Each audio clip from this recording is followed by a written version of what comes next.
Assalamualaikum warahmatullahi wabarakatuh. Kami dari kelompok 3 akan mempresentasikan hasil kerja kelompok kami yang berjudul Fase Gerak dalam Kromatografi. Dosen pembimbing mata kuliah Analisa Farmasi, Profesor Dr. Andes Renat Rinaldi Idrus, SSI.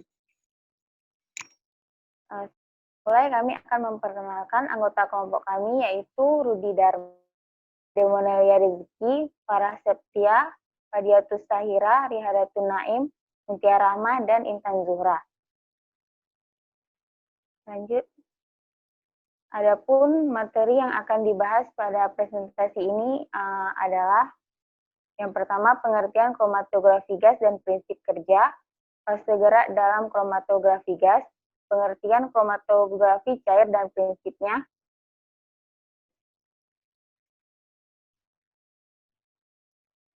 kemudian ada fase gerak dalam kromatografi cair, pengertian kromatografi superkritis dan prinsipnya, komponen dalam kromatografi superkritis, dan fase gerak dalam SFC.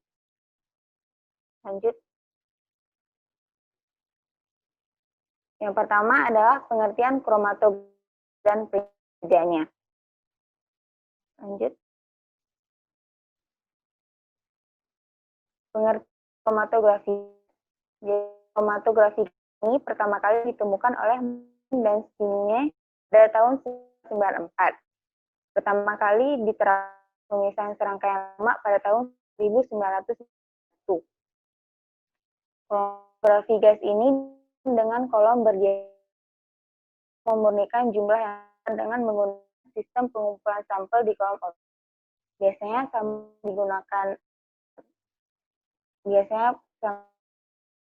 kromatografi gas ini adalah menguap tanpa mengalami proses dekomposisi.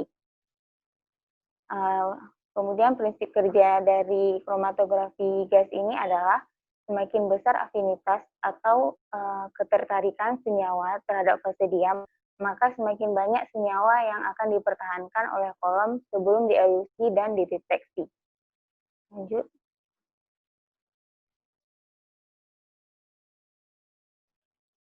Kemudian materi selanjutnya fase gerak dalam kromatografi gas yang akan dijelaskan oleh rekan saya.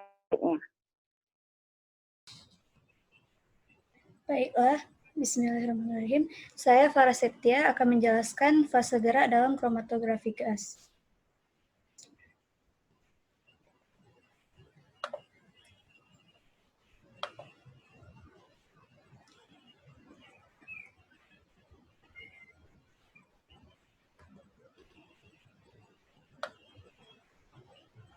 Adapun fase gerak dalam kromatografi gas, yang pertama, dasar pemisahan menggunakan kromatografi gas adalah penyebaran cuplikan pada fase diam, sedangkan gas sebagai fase gerak mengelusi fase diam.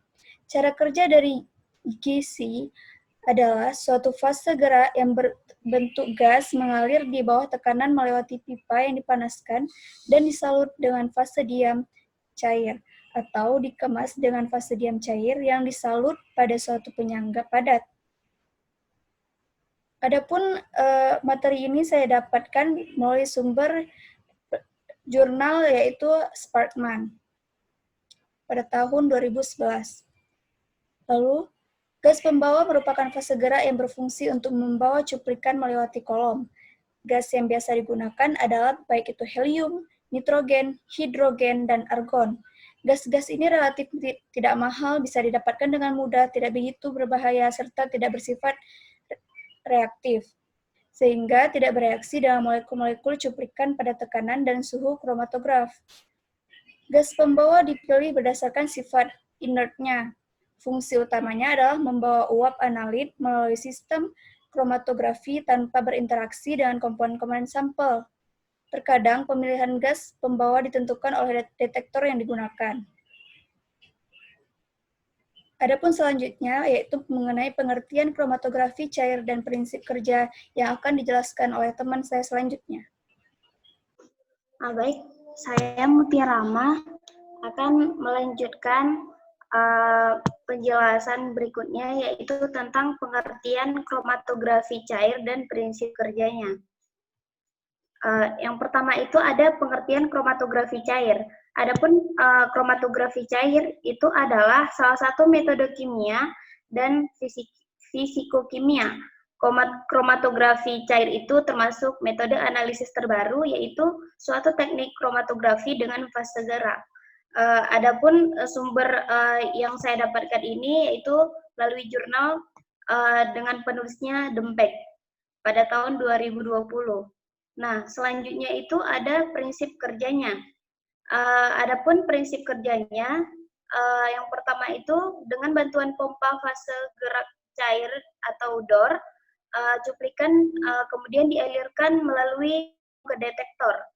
Nah, kemudian cuplikan tersebut dimasukkan ke dalam gerak dengan cara penyuntikan.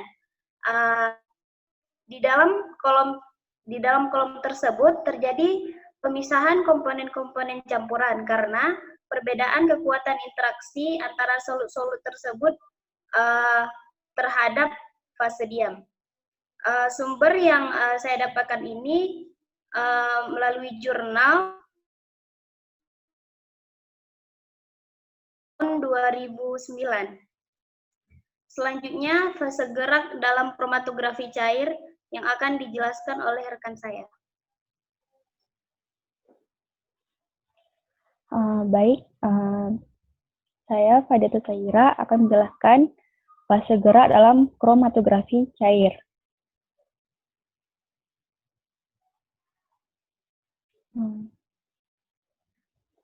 Jadi, gerak dalam HPLC atau kromatografi cair bertekanan tinggi mengacu pada pelarut yang secara terus-menerus diterapkan ke kolom atau fase diam sebagai pembawa untuk larutan sampel.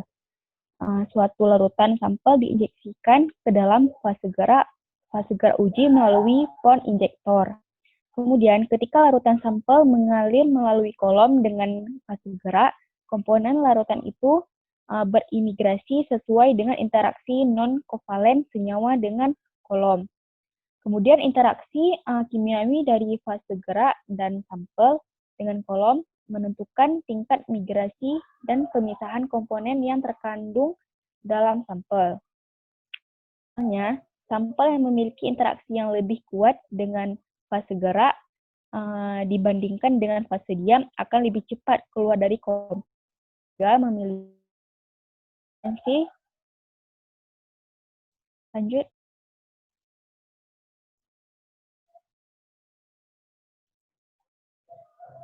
Kemudian ada dua klasifikasi dasar adalah yang pertama ada pompa tekanan konstan hanya digunakan untuk pengepakan kolom. Kemudian yang kedua ada pompa aliran konstan adalah yang paling banyak digunakan semua aplikasi. Syaratannya adalah pompa HPLC standar yaitu aliran 0,001 10 mili per menit. Dan yang kedua ada kisaran tekanan dari 1 hingga 5.000 PSI atau 340 atm. Dan di bawahnya adalah contoh dari dan gambar dari contoh alat kromatografi cair. Selanjutnya,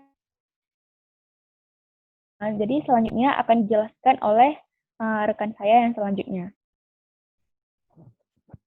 Baik, terima kasih. Jadi di sini saya akan melanjutkan tentang presentasi dari teman saya, yaitu lanjut ke kromatografi superkritis.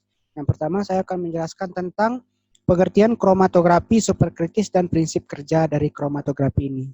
Nah, jadi kromatografi fluida superkritis adalah pengembangan dari teknik kromatografi kolom, di mana dalam cara kerjanya menggunakan fase gerak fluida superkritik. Prinsipnya berdasarkan pada perbedaan distribusi komponen-komponen di antara dua fase dengan menggunakan fluida superkritis sebagai fase gerak.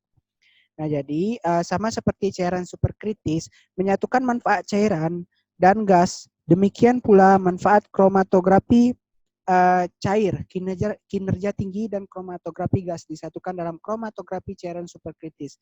Nah, jadi di dalam kromatografi superkritis ini disatukan antara dua kerja kromatografi, yaitu yang pertama kromatografi cair, kemudian kromatografi gas.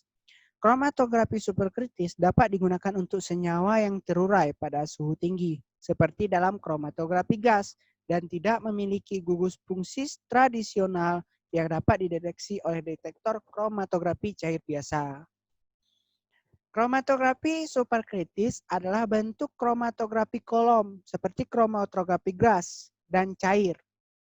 Nah, jadi kromatografi superkritis ini adalah lanjutan ataupun jadi kromatografi superkritis ini adalah lanjutan dari kromatografi kolom seperti kromatografi gas dan cair. Dan seperti kromatografi kolom, apapun ia harus mampu dalam selektivitas, efisiensi, dan sensitivitas. Meskipun HPLC umumnya memiliki sensitivitas yang lebih baik daripada SPC atau kromatografi superkritis. Kromatografi superkritis baik dalam hal sensitivitas dan efisiensi dan memiliki jangkauan detektor yang luas daripada HPLC dibandingkan dengan kromatografi gas dan kromatografi cair. Kromatografi superkritis dapat menggunakan suhu yang lebih tinggi. Nah, jadi di dalam kromatografi superkritis ini kita dapat menggunakan suhu yang lebih tinggi daripada kromatografi gas. Kemudian kromatografi superkritis ini memungkinkan sampel yang lebih mudah terurai untuk dianalisis. Kemudian jadi ketika kita menggunakan kromatografi superkritis ini, dari pengertiannya kromatografi fluida superkritis adalah pengembangan dari teknik kromatografi kolom. Nah, apa sih keuntungan dengan menggunakan kromatografi superkritis ini? Jadi keuntungan dari kromatografi superkritis ini yaitu yang pertama, kromatografi superkritis ini dapat menggunakan lebih sedikit bahan kimia dan bahan kimia lebih sedikit beracun dalam prosesnya. Dalam kromatografi superkritis, karbon dioksida adalah fase seluler yang lebih banyak digunakan, kemudian lebih bersih dan lebih aman daripada beberapa fase seluler yang biasa digunakan oleh HPLC. Itu penjelasan tentang pengertian dari SPC atau supercritical fluid chromatography. Selanjutnya kita akan lanjut ke prinsip kerja dari kromatografi superkritis. Pada dasarnya merupakan perpaduan teknik gas kromatografi dan HPLC, high chromatograph liquid chromatography. Nah, jadi pada dasarnya kromatografi superkritis ini adalah perpaduan antara kromatografi gas kemudian dengan kromatografi cair dengan mengambil berbagai kelebihan pada kedua teknik kromatografi tersebut.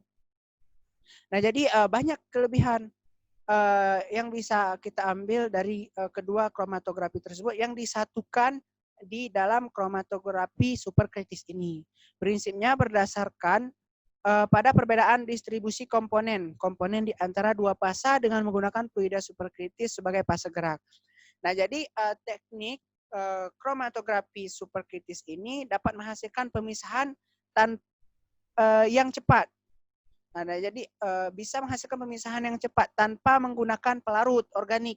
Nah, jadi kita dapat menggunakan kromatografi superkritis ini tanpa menggunakan pelarut organik. Jadi lebih aman nih teman-teman semua. Kemudian merupakan teknologi yang ramah lingkungan. Kenapa dibilang merupakan teknologi yang ramah lingkungan? Karena seperti yang saya jelaskan sebelumnya, kromatografi superkritis ini akan menggunakan bahan kimia yang lebih sedikit daripada kromatografi yang sebelumnya. Nah, jadi ketika kita menggunakan bahan kimia yang sedikit, otomatis kromatografi ini lebih bersahabat dong dengan lingkungan di sekitar kita. Karena bahan kimianya yang digunakan yang berbahaya dengan lingkungan digunakan lebih sedikit. Kemudian pada umumnya kromatografi superkritis ini digunakan fluida superkritik karbon dioksida yang merupakan hasil samping reaksi kimia yang aman sementara gas karbon dioksida sendiri telah terakumulasi di udara. Oleh karena itu, teknik kromatografi superkritis ini tidak menghasilkan limbah bahan kimia yang baru ke alam. Nah, seperti keuntungan yang sebelumnya, yaitu kromatografi superkritis ini lebih ramah lingkungan. Nah, kenapa? Dengan alasan-alasan yang sebagai berikut. Yang pertama, menggunakan karbon dioksida superkritik liquid, kemudian gas karbon dioksidanya sendiri telah terakumulasi nih di udara. Kemudian yang terakhir yaitu kromatografi superkritis ini menghasilkan limbah kimia yang sedikit, sehingga aman dan bersahabat dengan alam. Sekian penjelasan dari saya, yaitu tentang pengertian dan prinsip kerja dari kromatografi superkritis. Selanjutnya akan dijelaskan oleh teman saya. Baiklah, saya akan menjelaskan tentang komponen kromatografi superkritis.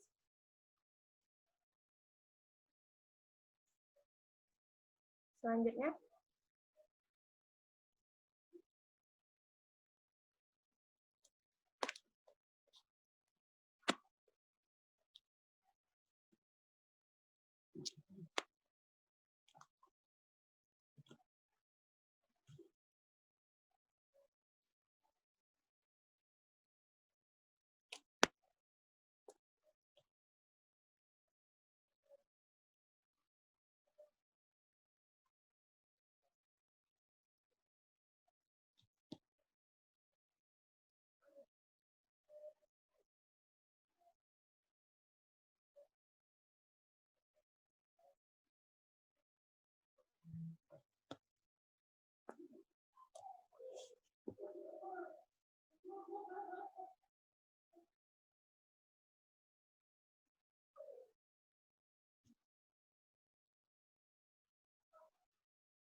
tes.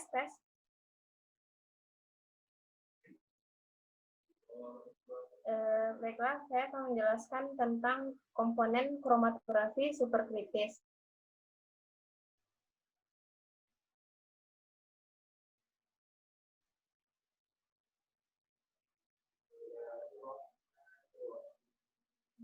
Selanjutnya,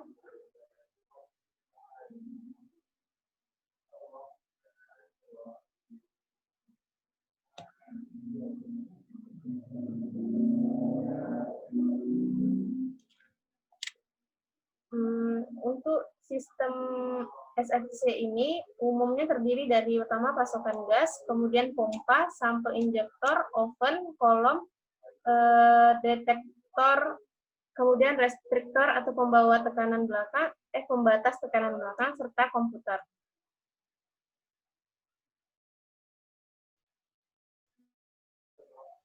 Yang pertama ada pasokan gas. Pasokan gas ini bisa terdiri dari fase gerak sama fase diamnya.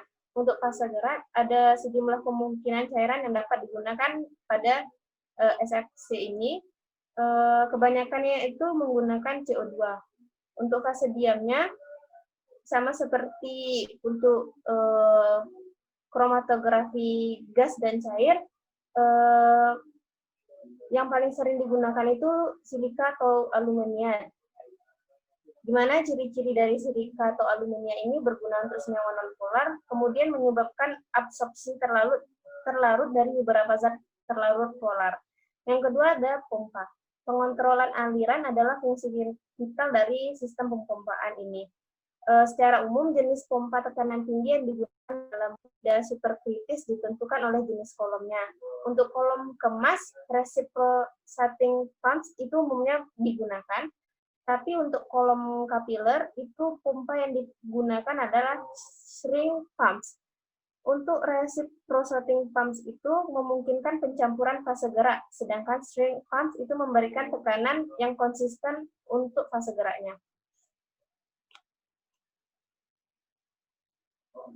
Selanjutnya, yang ketiga ada sampel injektor. Untuk SFC kemas itu Untuk FSC kemas, sistem injeksi HPLC konvensional sudah cukup memadai, tapi untuk SFC kolom kapiler, di mana volume kecil tergantung pada diameter kolom, sehingga volume kecil harus cepat disuntikkan ke dalam kolom. Ada 3 tipe injektor. Yang pertama ada injeksi loop, yang merupakan transportasi langsung yang digunakan pada SFC analitik. Kemudian dia pompa tekanan rendah diperlukan untuk mengisi loop dengan larutan. Kemudian sebagian besar digunakan untuk uji pendahuluan kinerja kolom dan parameter elusi. Yang kedua, itu inline injection, itu lebih serbaguna, bersifat fleksibilitas untuk mengubah volume yang disuntikkan. Pompa tekanan tinggi diperlukan untuk menyuntikkan larutan umpan, serta aliran yang disuntikkan larut dalam aliran pengencer. Kemudian yang keempat, oven. Oven kolom termostat digunakan untuk mengontrol suhu pada fase gerak dengan tepat. Oven GC atau LC konvensional merupakan oven yang paling umum digunakan. Yang kelima ada kolom. Setelah sampel disuntikkan ke aliran superkritis, sampel dibawa ke kolom analitik yang mengandung cairan yang sangat kental yang merupakan fase diam, di mana analit dapat diabsorpsi sementara dan kemudian dilepaskan berdasarkan sifat kimianya.